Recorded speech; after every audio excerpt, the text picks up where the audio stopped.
All right. We've added our shout it out. We've converted our worksheet into a digital interactive activity for your students to work at independently.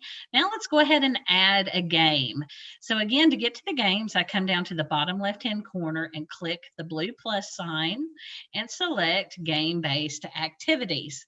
So just to keep it simple, all the games work the same way. The only thing you need to be aware of, if a game description says devices required, that means it cannot be done at the board or at your panel. It means you have to be there to start the game. So if you're building a lesson for students to work at their own pace, you would not, for example, want to use Monster Quiz, Team Quiz, or Shout It Out because you have to be there to start those, okay?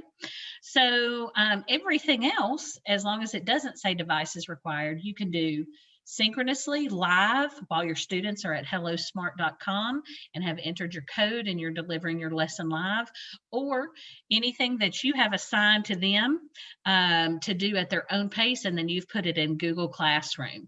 Now, all of the games have the same wizard and work the same way. So I'm going to choose Super Sort.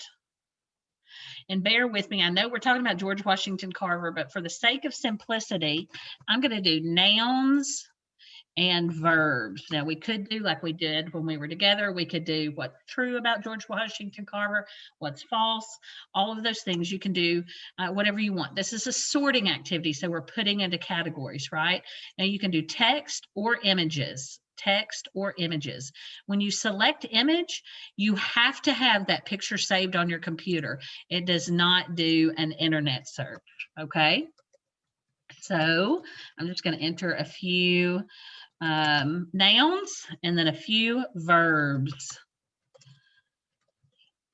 Okay, and then you simply, and this is how it works no matter which game you've chosen.